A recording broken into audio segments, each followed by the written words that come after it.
ልዩ መንፈሳዊ ቦታ አይታችሁ የማታውቁትን ቦታ በዚህ በስልካችሁ ብቻ ላሳያችሁ። ተከታተሉኝ። ቪዲዮን ላይክ፣ ሼር፣ ኮፒ ሊንክ በማድረግ ጀምሩት። እንዲሁም ቻናሉን ሰብስክራይብ አድርጉ። ቤተሰብ ይሁኑ።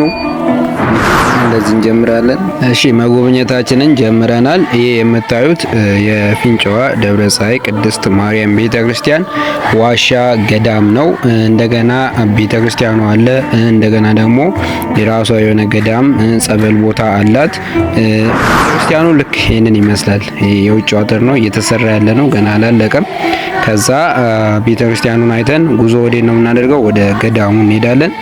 ይሄ በመንገድ ላይ ያለን ነው። ወደ ገዳሙ ስንሄድ ወንዙ ተራራው ምናምን ይሄኛው አካባቢ ደግሞ ልክ እዛ ጸበሉ ቦታ እንደገባን ላይክ ያለው እንትን መጠመቂያ ስፍራ ወንዙ ነው ይሄ። ከዛ እንዲሁ እያልን እንሄዳለን። ሰብስክራይብ ማድረግ አይረሳ። ሰብስክራይብ እያደረጋችሁ ይሄኛው ጸበሉ የሚቀዳበት ስፍራ ጉድጓዱ ነው። ከዛ ደግሞ ምን አለ መሰላችሁ በውስጥ ከገባን በኋላ ወንዙ ውስጥ ከገባን በኋላ የጠበሉን ስፍራ እንደዚህ ካየን በኋላ ቀጥታ ወዴት እንሄዳለን? ጸበሉ እንዴት እንደሚቀዳ በዚህ በቪዲዮ አሳያችኋለሁ። ይሄው እንደምታዩት ላይክ እኔ እየቀዳውኝ ነው። ከዛ ይሄ መንገድ ላይ መጀመሪያ ያነሳው ነው። ይሄኛውን ያው ዝም ብላችሁ እዩት። ከዛ ውስጥ ከገባን በኋላ ገዳሙም አለ፣ በውስጡ ዋሻ አለ። ወደ 4-5 ትልልቅ ዋሻዎች አሉ። አንዱ ከሁሉም በላይ ትልቅ ነው። እሱን ደግሞ በቪዲዮ የማሳያችሁ ይሆናል። በትዕግስት ጠብቁኝ።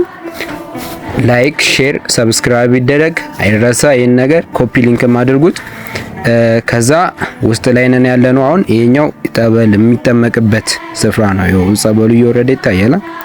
ይሄኛው ደግሞ ወደ የሆነች ደውል ቤት አለች። ወደ ላይ እየወጣኝ ነው ላሳያችሁ። ከዛ ቁልቁል ወደ ታች ያነሳሁት ነው። ዋሻዎች አሉ። ከዛ ደግሞ ወደ ዋሻው እንገባና የዋሻውን ይዘት አሳያችኋለሁ።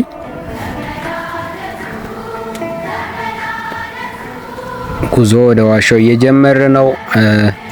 ወርደናል ከላይ ከደውል ቤቷ።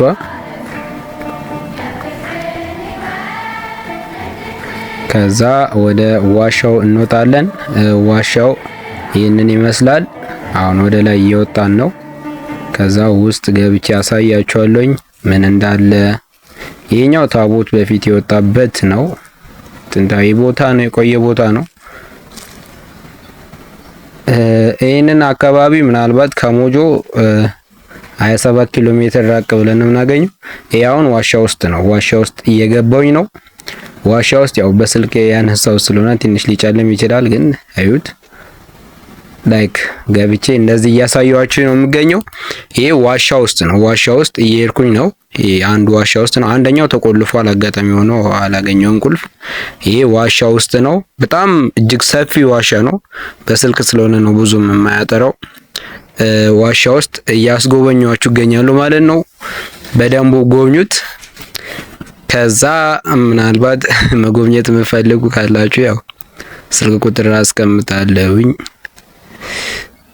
ይሄ ወጣን፣ ከዋሻው ጨርሰን ወጣን።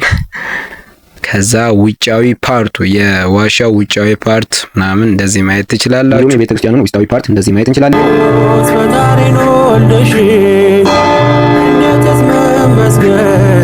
ሲያገኙ እኛን ለመምሰል ሰው ደግሞ ለመምሰል የሚሞክረው የሚያደንቀው